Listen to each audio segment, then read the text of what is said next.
வலிமையுடன் வளைந்து கொடு. வலிமையுடன் வளைந்து கொடுனா என்ன அர்த்தம்? உடஞ்சிராத, வளைஞ்சு கொடு. ஆற்றங்கரை ஓரத்திலே அசைந்து நிற்கும் நான் அல்லது காற்றடித்தால் சாய்வதில்லை, கனிந்த மனம் வீழ்வதில்லை. கண்ணதாசன்.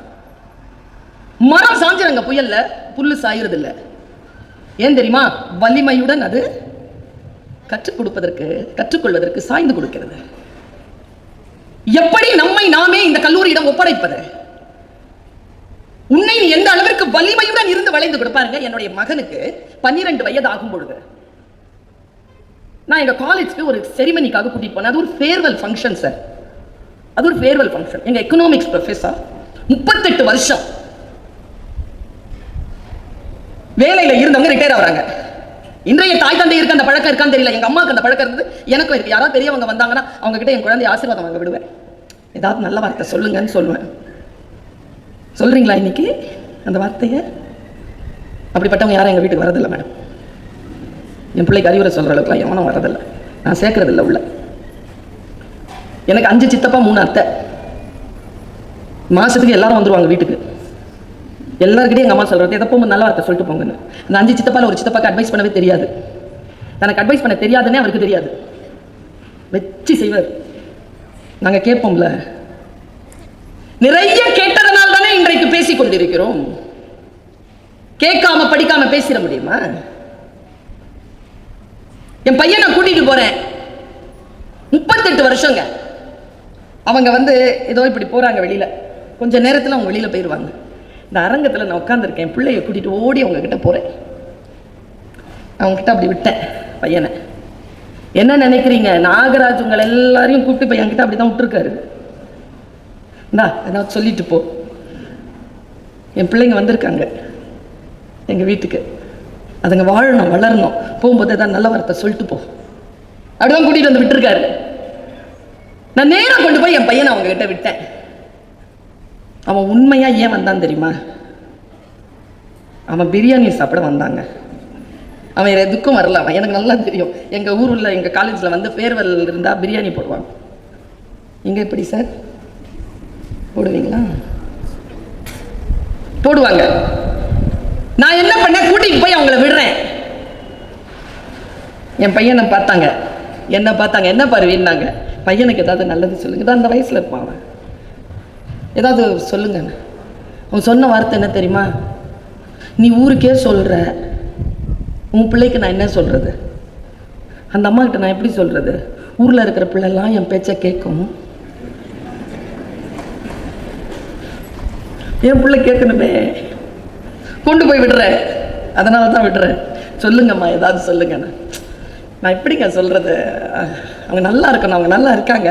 இந்த டீச்சர்ஸ் டேக்கு கூட எனக்கு வாழ்த்து அனுப்புனாங்க. நின்றுட்டு இருந்தவங்க யாரையும் பார்க்கலைங்க. அந்த பையனை பார்த்து என்ன பார்த்தா, என்னப்பா பேரு அப்படின்னு அவன் பேரை சொன்னான். உன்னை இதான் ஓப்பனிங்கே தான். உன்னை ஒரு சிங்கம் துரத்துது அப்படின்னு நான் பாருங்க. அவன் என்ன பார்த்தான். அவன் வந்த வேலை வேற. கூட்டிட்டு வந்து ஒரு அம்மாட்ட நிற்க வச்சுட்டு இன்னும் ஒரு சிங்கம் துரத்துதுன்னு அவங்க உடனே அவன் கவனத்தை திருப்புறதுக்கு ஒன்று செஞ்சாங்க. பா, டீச்சர் இஸ் அ டீச்சர். ஒரு விஷயம் செஞ்சாங்க. உன்னை ஒரு நார்னியா சிங்கம் துரத்துதுன்னாங்க. நார்னியா சிங்கம் அவனுக்கு தெரியும், பெரிய சிங்கம். அவன் அப்படி பார்க்குறான். சிங்கம் உன்னை துரத்துது, நீ ஓடுற. அது பெர்ஃபார்மன்ஸுங்க. ரோட்லங்க, அந்த கிரவுண்டு ரோட்ல துரத்துது. நீ ஓடுற, அது துரத்துது. நீ அவன் உண்மையாவே ஓடுறாங்க. மனசுல நான் அவனை பார்க்குறேன். அவன் உண்மையா ஓடுறான். அப்படி பார்த்துட்டே இருக்கிறான். அவங்கள போய் உன்னை ஒரு சுவர் பக்கமா அப்படி கார்னர் பண்ணிருச்சு அந்த சிங்கம். வாயை திறக்குது இப்படி நான் சாப்பிட்றதுக்கு. அவனுக்கு முன்னால நார்னியா சிங்கம் வாய் திறக்குது. அவன் உள்ள போறான். உடனே சொல்றாங்க, நீ என்ன பண்ற தெரியுமா? அந்த சிங்கத்தினுடைய வாயை பிடிச்சி கிழிச்சி அப்படி தூக்கி அப்படி போட்ட பாரு அப்படின்னா. நாங்க அவன் போட்டான். அவன் போட்டான். 1.5 டன் இருக்கிற சிங்கத்தினுடைய வாயை பிளந்து தூக்கி போடுறதுக்கு உனக்கு எவ்வளவு உடல் வலிமை வேண்டுமோ அதை விட அதிகமான மன வலிமை உன் அம்மா அப்பா பேச்ச சொல்லு கேட்ட நடக்க வேணும் அப்படின்னாங்க. சிங்கத்தை உடம்பு வலியால சாட்சி விட்டுறலாங்க. சொல்ற பேச்சு கேட்டு நடக்கிறதுக்கு ஒரு மன வலிமை வேணும்ல, அது சிங்கத்தை தூக்கி கிழிச்சு போடுற அளவை விட அதிகமானது. அந்த மன வலிமை இருக்கின்றவர்களால் தான் அறிவுரையின்படி நடக்க முடியும். அப்படின்ற குடிக்க கூடாது, பொம்பளை பிள்ளைங்களை தப்பா பார்க்க கூடாது, நான்வெஜ் சாப்பிடக்கூடாது. போர்பந்தர்ல புத்திலியமா சொல்றாங்க மோகன்தாஸ் கரம்சந்த் கிட்ட. இந்த புத்திலி பாய் சொன்ன இந்த விஷயம் போர்பந்தர்ல, அங்க மூணும் கிடைக்காது. பையன் போறான் லண்டனுக்கு, அங்க எல்லாம் கிடைக்கும், ஃப்ரீயா கிடைக்கும். ஆனால் செய்த சத்தியத்திற்காக தன் வாழ்க்கை முழுக்க மது அருந்தாமல், மற்ற பெண்களை இச்சிக்காமல், புலால் உண்ணாமல் இருந்ததனால் தான் சாதாரணமாக இருந்த அந்த ஆத்மா மகாத்மா என்று போற்றப்பட்டது. கண்காணிக்கிறதுக்கு இவன் வேணும் அவன் வேணுங்கிறது இல்லை. யாரும் இல்லை என்றாலும் என் வாழ்க்கையை நான் செலுத்துவேன், என் தாய் தந்தையனுடைய தலை என்னுடைய வாழ்க்கையினுடைய ஓட்டத்தினால் நிமிர வைப்பேன் என்று சொல்லக்கூடிய குழந்தை ஜெயிக்கிறது. எங்கிருந்து வர்றது அந்த வீரியம்? நான் உங்க எல்லாருக்கிட்டையும் சொல்றேன், இந்த ஃபர்ஸ்ட் இயர் பிள்ளைங்களை மாதிரி இருக்காதுங்க. செகண்ட் இயர்ல வந்து பார்த்தாலே சொல்லுவாங்க, ஏன் வந்த, ஏன் அடுத்த மாசம் வருது, சொல்லல, சொல்லாம வந்துட்ட.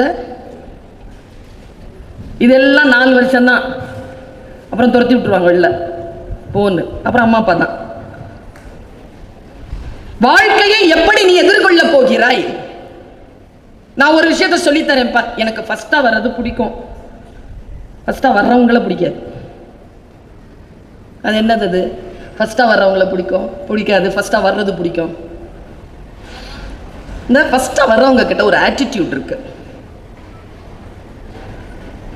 ஒரு மேதமை இருக்கும். அவங்க தன்னுடைய இருப்பினாலே அடுத்தவர்களை அச்சுறுத்துவாங்க. நான் உங்க எல்லாருக்கும் சொல்லித்தரேன், யாராவது ஜெயிக்கிறாங்கன்னா அவங்கள பார்த்து பயப்படாத, அவங்கள பார்த்து சோர்வாகாத. கையில் நிறைய சாக்லேட்ஸ் வச்சுக்கோ. நீ ஜெயிச்சிட்டேன்னு வச்சுக்கோ, அடுத்தவங்களுக்கு கொடு. தோத்துட்டா நீ சாப்பிடு. ஏன்னா இப்படி சொல்றேன்னா சத்தியம் இதுதான். ஏன்னா சாக்லேட் சாப்பிட்றது எதுக்குன்னா சோர்வா இருக்கிற மனசை தூக்கி நிறுத்தும். சாக்லேட் நிறைய சாப்பிடக்கூடாது, இந்த வயசுல சாப்பிடலாம், நிறைய சாப்பிடக்கூடாது. ஏன் தெரியுமா? நான் ஜெயிச்சுட்டா அடுத்தவங்களுக்கு தர சொன்னேன். நம்ம ஜெயிச்சுட்டா முன்னால இருக்கிறவன் ஸ்ட்ரெஸ் ஆயிடுறான். அவனுக்கு கொடுத்துரு. நீ தோத்துட்டா நீ ஸ்ட்ரெஸ்ஸா இருப்பல்ல, நீ சாப்பிடு. வாழ்க்கை உனக்கு பல பாடங்களை சொல்லித் தரும். முந்திக் கொள்வது இருக்குல்ல. நான் இந்த தாய் உனக்கு இன்றைக்கு சொல்லும் இந்த வார்த்தையை, என் குழந்தையே, உன்னுடைய வாழ்க்கையின் வெற்றியின் உன்னதத்தை நீ அடைகின்ற அந்த வினாடி அல்ல, அதற்கு பின்னாலும் மறக்காமல் மனதில் வைத்துக்கொள். பெற்ற தாய் தந்தையருக்கு சொல்கிறேன், ரொம்ப கொஞ்சிலாம் வார்த்தைகளை சொல்ல வேண்டாம், நேர்மையா நல்ல வார்த்தைகளை சொல்லி அனுப்புங்க. அதனால பயமுறுத்த வேண்டிய அவசியம் இல்லை. மனசுல சொல்ற வார்த்தையை சத்தியத்தோடு அந்த குழந்தைகள் கிட்ட கடத்திட்டு போங்க. அந்த தகுதிப்பாடு என்னங்கிறத கடத்திட்டு போங்க. எங்க அம்மா எப்படி தெரியுமா? எங்க அம்மாவால தான் நான் இன்னைக்கு இங்க நிக்கிறேன், எங்க அப்பாவால தான் நான் இங்க நிக்கிறேன். என் அம்மாவும் என் அப்பாவும் என் இடத்துல எப்படி பேசுவாங்கன்னு சொல்றேன். நான் தோத்துட்டு வருவேங்க. நான் இப்படி காலடியில் உட்கார வச்சுட்டு எங்க அப்பா தலையை இப்படி தடவி கொடுத்துட்டு, என்ன அப்படிம்பார், கீழே உட்காருவேன். ஜெயிச்சுட்டேன்னா பக்கத்தில் உட்காருவேன், தோத்துட்டேன்னா கீழே உட்காந்துருவேன். பெட்டில் அப்பா உட்காந்துருப்பார், அப்படி தலையை தடுவார். ப்ரைஸ் கிடைக்கலையா? அப்பப்பா சொல்வார். இந்த வார்த்தை தாங்க ஆசீர்வாதம். இன்னைக்கும் நான் எடுத்துட்டு போறேன், குழந்தைகளுக்கு ஆசீர்வாதம் கொடுங்கள். வெறும் ஆசையை வளர்க்காதீர்கள், குழந்தைகளை ஆசீர்வதிங்கள். மனதான குழந்தைகளை ஆசீர்வதிங்கள். நான் சொல்லுகிறேன், இட் மேக்ஸ் மிராக்கிள்ஸ். உங்கள் மனதில் இருக்கக்கூடிய ஆழமான அந்த வார்த்தை இருக்குல்ல, அந்த குழந்தைகளை வளமாக்கும். எங்க அப்பா சொல்வார், ஃபானூஸ் பன்கர் ஜிஸ்கி ஹிஃபாஸத் ஹவா கரே वो शम्मा क्या बुझे जिसे रोशन खुदा करे. என்ன அர்த்தம் தெரியுமா? அப்பா உருதுல தான் பேசுவார் என்கிட்ட. என்ன அர்த்தம் தெரியுமா? அந்த அர்த்தத்தை சொல்றேன் பாருங்க. அப்பாவுடைய மனசு, அம்மாவுடைய மனசு உலகத்துல யாருக்குமே வராது பிள்ளை, யாருக்குமே வராது. இறைவனை பிரார்த்தித்துக் கொள்ளுங்கள். உங்களிடத்துல அப்பா அம்மா ரெண்டும் இருப்பாங்க. சில பேருக்கு அப்பா இருப்பாங்க, சில பேருக்கு அம்மா இருப்பாங்க, சில பேருக்கு யாரும் இல்லைனாலும் அந்த பொசிஷன்ல வேற யாராவது வந்திருப்பாங்க. பாக்கியசாலிகள் நீங்கள் எல்லோரும். எங்க அப்பா சொன்ன அந்த வார்த்தைக்கு, அந்த கவிதைக்கு என்ன பொருள் தெரியுமா?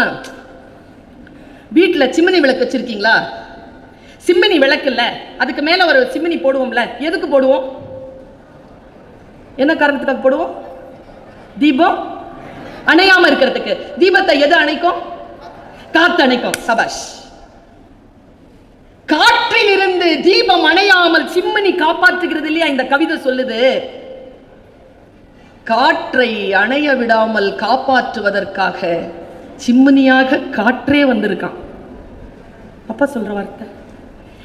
அந்த தீபம் அணையாமல் இருப்பதற்கு இறைவன் என்ன செய்கிறான்? காற்றையே சிம்மினியா அனுப்புறானா. அனுப்பிட்டு சொல்வார், அந்த தீபத்தை யாரால் அணைக்க முடியும்? அதற்குத்தான் இறையருள் இருக்கிறது. தோத்து வர பிள்ளை கிட்ட பேசுற பேச்சுங்க. நீ கவலைப்படாத, இறைவன் உன்னை காப்பாற்றுவான். உனக்கு எதையெல்லாம் தோல்வியாக இருக்கிறதோ அந்த தோல்வியே உன் வெற்றிக்கு காரணமாக அமையும். நீ கவலைப்படாதே என்று சொல்லக்கூடிய அப்பா. அம்மா எப்படி தெரியுமா? ஊர்ல எங்க சுத்தினாலும் சுல்தானா, கடல்ல மட்டும் கால் நினைச்சிரு. ஏன்? உன் காலை தொட்ட தண்ணி உலகமெல்லாம் சுத்தம்ல. இப்படி சொல்ற அம்மா. கிழிந்த பாயில் என்னை படுக்க வைத்துக் கொண்டு பறக்கும் கம்பளங்களை பற்றி கதை சொல்லி இருக்கிறாய் என் அம்மா. அதனால் அவள் கதைகளில் கிழிந்த பாய்கள் வந்ததே இல்லை. நான் இன்றைக்கு பறக்கும் கம்பளங்களில் இருக்கிறேன். உங்களிடத்தில் இருக்கிறது அந்த சூட்சுமம். ரொம்ப மழையா இருக்கு, ரொம்ப கஷ்டமா இருக்குமா? நான் சொன்னேன், கார் இருக்கடா எடுத்துட்டு போனேன். திருப்பி அவங்க ஒரு வார்த்தை சொன்னாங்க, உங்களுக்கெல்லாம் எஜுகேஷனுக்காக சொல்றேன். கார் வேணும்னு கேட்கறதுக்காக மழை பெய்யுதுமா, பைக் ஓட்டுற கஷ்டமா இருக்குன்னு நான் சொல்லலை. நான் சொல்றதை கேளம்மா, எப்ப பார்த்தாலும் ஒரு தீர்வு சொல்லிக்கிட்டே இருப்பியா? என் வலிய சொல்றம்மா, கேட்டுக்கோமா, அவ்வளவுதான்மா, இதுக்கு எந்த தீர்வும் சொல்லாதம்மா, தயவு செஞ்சு எழுந்துச்சு போனா. அப்ப அந்த குழந்தை என்ன எதிர்பார்க்கிறது? அவன் வலியை எனக்கு சொல்லுகின்ற பொழுது நான் அமர்ந்து அவன் வலியோடு இருந்து அவனை கேட்கணும்னு அவன் எதிர்பார்க்கிறான். அவ்வளவுதான். நான் உழைச்சு நான் வாங்கிக்கிறேன், உன் கார் எனக்கு வேணாம். நான் சொல்றேன் எனக்கு கஷ்டமா இருக்குன்னு, அவ்வளவுதான். நீ இல்லைன்னா என் ஃப்ரெண்டு கிட்ட சொல்வேன். எல்லாம் என் ஃப்ரெண்டு கிட்ட சொல்ல வேணான்னு உன்கிட்ட சொன்னேன். என் ஃப்ரெண்டு சொல்ல மாட்டான்ல, என் கார் இருக்கடா எடுத்துட்டு போ. அப்படியாடா? ஏண்டா இது கொண்டு வரலையா? ரெயின் கோட் போடலையா? சர்ரா வாடா டீ குடிக்கலாம், அப்படிதான் கேட்பான் என் பையன், என்னோட ஃப்ரெண்டு. நீ உடனே தீர்வு கொடுக்குற. அப்பொழுதுதான் எனக்கு இளைஞர்களுடைய மனம் புரிகிறது. பெற்றோர்கள் எல்லாவற்றிற்கும் தீர்வு சொல்லிவிடாதீர்கள். அவர்கள் வலி பேசினால் அந்த வலியை கேட்டுக்கொண்டு அந்த வலியோடு கூட கொஞ்சம் நேரம் இருங்கள். அது போதும், அவர்கள் மறுபடியும் எழுந்து பறப்பார்கள்.